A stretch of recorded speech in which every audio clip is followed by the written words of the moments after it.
നമസ്കാരം.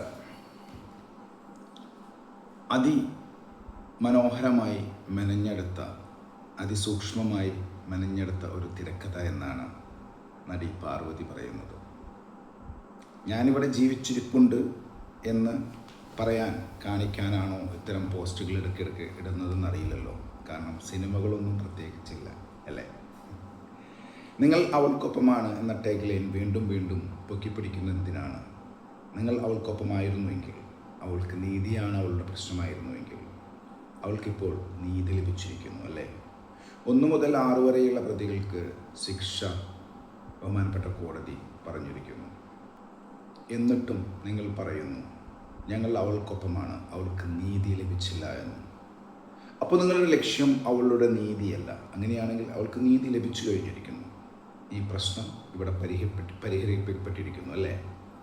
എന്നിട്ട് നിങ്ങൾ പറയുന്നുണ്ടെങ്കിൽ നിങ്ങൾക്ക് പിന്നിൽ ഒരു ഉദ്ദേശമുണ്ട്. ആ ഉദ്ദേശം അത് തന്നെയാണ്. ആ മഹാനടൻ ആ ദിലീപ് എന്ന മഹാനടൻ്റെ ഉന്മൂലനമാണ് നിങ്ങളുടെ ലക്ഷ്യം.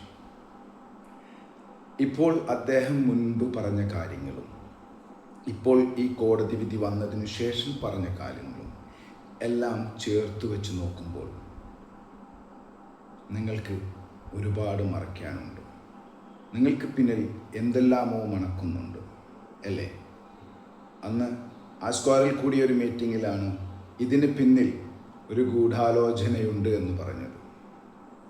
ആ പറഞ്ഞതിന് ശേഷമാണ് ആ ഗൂഢാലോചന ഉണ്ടാവുന്നതും ഇദ്ദേഹം ആ കേസിലാകുന്നതും.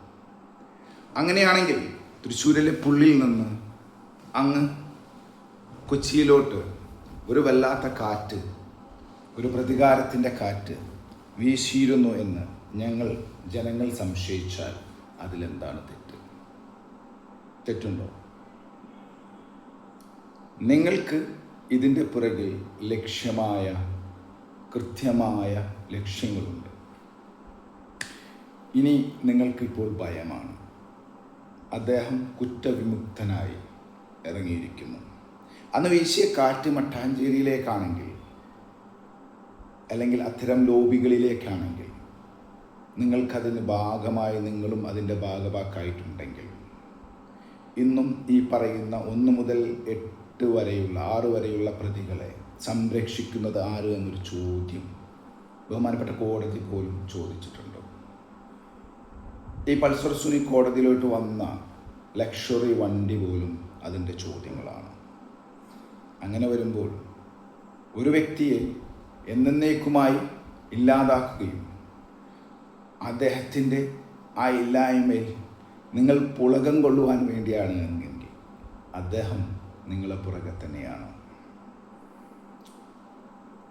ഇതിലെ ഗൂഢാലോചനയെക്കുറിച്ച് ഇനി പുറത്തു കൊണ്ടുവരാം എന്നതായിരിക്കും അദ്ദേഹത്തിൻ്റെ ലക്ഷ്യം. അപ്പോൾ ഇതിൻ്റെ ഗൂഢാലോചനയിൽ പങ്കെടുത്തവരാര്? അവൾക്കൊപ്പം അവളറിയാതെ ചിലരുണ്ടായിരുന്നു എന്ന് ഞങ്ങൾ പറഞ്ഞാൽ ശരിയല്ലേ? ആ കുട്ടി പീഡിപ്പിക്കപ്പെട്ടു. വളരെ വിഷമമുള്ള കാര്യമാണ്. അതിൻ്റെ അവസ്ഥയെക്കുറിച്ച് ഞങ്ങൾക്ക് സഹതാപമുണ്ട്. അതിനിപ്പോൾ നീതി ലഭിച്ചിരിക്കുന്നു. ഞാൻ വിശ്വസിക്കുന്നു ആ വേദനയോളം അതിനെ മാറ്റാൻ പറ്റില്ലെങ്കിലും ഒരു പക്ഷേ അതിനൊരു ആശ്വാസമായിട്ടെങ്കിലും ഉണ്ടാവും ഈ കോടതി വിധി. പക്ഷെ നിങ്ങൾക്കങ്ങനെയല്ല. നിങ്ങൾക്കൊരു ലക്ഷ്യമുണ്ടായിരുന്നു. അവൾക്കൊപ്പം എന്ന ടാഗ് ലൈൻ വെച്ചുകൊണ്ട് നിങ്ങൾക്കൊരു ലക്ഷ്യമുണ്ടായിരുന്നു. ആ ലക്ഷ്യം ഈ പറയുന്ന മഹാനടൻ്റെ അവസാനമായിരുന്നു. അത് കണ്ടില്ല.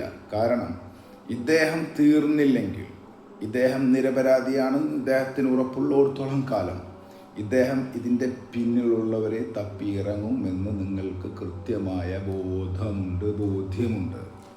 അതുകൊണ്ടാണ് നിങ്ങൾ അദ്ദേഹത്തിൻ്റെ എന്നേക്കുമായി ഉന്മൂലനം ചെയ്യുക എന്ന സാധനവുമായിട്ട് ഇറങ്ങിയിട്ടുള്ളത്.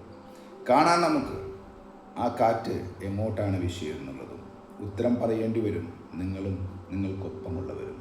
എന്താ ശരിയല്ലേ?